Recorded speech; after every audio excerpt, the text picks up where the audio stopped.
इससे पहले हम लोग जितने भी क्लास हुए उसमें टाइप्स ऑफ सेंटेंस में simple sentence, compound sentence and complex sentence के बारे में जान चुके हैं। आज हम लोग जानेंगे कंपाउंड कॉम्प्लेक्स सेंटेंस के बारे में। तो कंपाउंड कॉम्प्लेक्स सेंटेंस का हिंदी अर्थ होता है संयुक्त मिश्रित वाक्य। तो ये संयुक्त भी होगा और मिश्रित भी होगा। तो इससे पहले हमने सिंपल सेंटेंस बताया, तो सिंपल में सिंगल, कंपाउंड में डबल लेकिन मेन क्लॉज मतलब एक से अधिक, तभी वो कंपाउंड संयुक्त कहलाएगा। तो कंपाउंड सेंटेंस में सिर्फ मेन क्लॉज हो रहे थे, दो या दो से अधिक। कॉम्प्लेक्स में आए कि मेन क्लॉज और सबऑर्डिनेट क्लॉज दोनों का मिश्रण हो रहा था। अब हुआ कि कंपाउंड कॉम्प्लेक्स है, कंपाउंड भी है और कॉम्प्लेक्स है, दोनों का मिश्रण होना है। तो कंपाउंड को कहलाएगा जब वो दो या दो से अधिक मेन क्लॉज एक साथ। यहाँ पे देखिए मैंने लिखा है एक compound complex sentence has two और मोर इंडिपेंडेंट क्लॉज। मतलब कंपाउंड कॉम्प्लेक्स सेंटेंस में दो या दो से अधिक इंडिपेंडेंट मतलब मेन क्लॉज होना है। दो या दो से अधिक, लेकिन सिंगल नहीं होगा। सिंगल आएगा तो आपका किसमें चला जाएगा, कॉम्प्लेक्स में चला जाएगा ना। सिंगल मेन क्लॉज और कोई भी सबऑर्डिनेट है। तो यहाँ पे कह रहा है दो से अधिक मेन क्लॉज होंगे तभी वो कंपाउंड कहलाएगा। इसलिए कह रहा है कि कंपाउंड कॉम्प्लेक्स सेंटेंस में दो या दो से अधिक मेन क्लॉज होना है and also at least one dependent और मोर सबऑर्डिनेट क्लॉज। सॉरी, कहता है कि कम से कम एक मेन डिपेंडेंट क्लॉज हो या सबऑर्डिनेट। डिपेंडेंट या सबऑर्डिनेट सेम है। तो यहाँ पे कह रहे हैं कि कंपाउंड होने के लिए दो या दो से अधिक मेन क्लॉज चाहिए और कॉम्प्लेक्स कितना चाहिए, एटलीस्ट कम से कम एक होना जरूरी। तो कम से कम एक कह रहा है मतलब अधिक से अधिक कितना भी हो सकता है, लेकिन कम से कम एक सबऑर्डिनेट क्लॉज होना अनिवार्य है, तभी वह कंपाउंड और कॉम्प्लेक्स कहलाएगा। तो ये आपका यहाँ पे एग्जाम्पल के द्वारा मैंने समझाया है। Arun went to the village, Arun गांव गया and spend a week, sorry मैं डबल लिखा है, एंड स्पेंड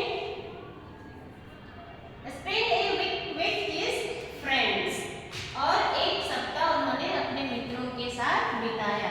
अब इसको हम लोग जब क्लाउज में तोड़ते हैं तो फर्स्ट क्लाउज होता है Arun went to the village, Arun गांव चला गया। अरुण गांव चला गया क्योंकि यह अपना सेंस पूरी तरह से दे पा रहा है, अपना अर्थ पूरी तरह से, अपना जो मीनिंग है उसको कंप्लीट कर पा रहा है, इसलिए यह इंडिपेंडेंट क्लॉज होगा।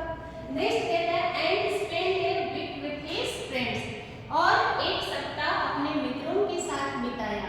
एक सप्ताह अपने मित्रों के साथ बिताया, ये भी इंडिपेंडेंट है क्योंकि यह भी पूरी तरह से क्लियर है। Who had studied with him, जो उनके साथ पढ़ाई किया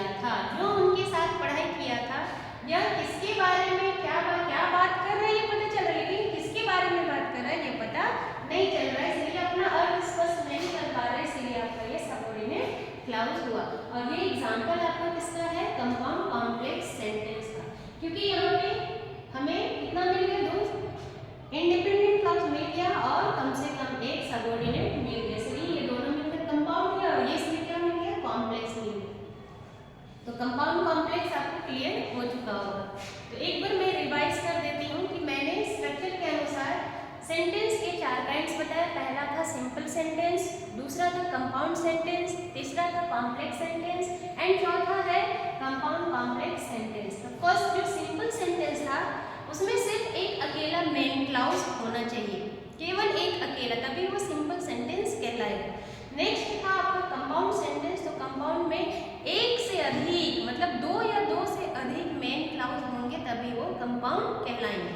तीसरा आपका कॉम्प्लेक्स था, तो कॉम्प्लेक्स होने के लिए कॉम्प्लेक्स में दोनों मेन क्लॉज और सबऑर्डिनेट का क्या होना है, मिश्रण होना है। तो कम से कम आपका केवल एक मेन क्लॉज होना है और एक से अधिक, एक हो सकता है एक से अधिक भी हो सकता है सबऑर्डिनेट क्लॉज। अगर दो मेन क्लॉज हो तो फिर कंपाउंड में चला जाएगा, इसीलिए कॉम्प्लेक्स होने के लिए सिर्फ एक मेन क्लॉज और एक या एक से अधिक आपको सबऑर्डिनेट क्लॉज चाहिए होता है। और नेक्स्ट है आपका लास्ट कंपाउंड कॉम्प्लेक्स सेंटेंस, तो कंपाउंड कॉम्प्लेक्स सेंटेंस के लिए कंपाउंड है इसीलिए दो या दो से अधिक मेन क्लाउज जरूर होंगे और कम से कम एक सबऑर्डिनेट हो सकता है, होना जरूरी है, एक से अधिक भी हो सकता है लेकिन कम से कम एक सबऑर्डिनेट होना है। तो ये आपका kinds of sentence according to the structure पूरी तरह से कंप्लीट हो चुका है। आप इससे रिलेटेड एक्सरसाइज भी बना सकते हैं।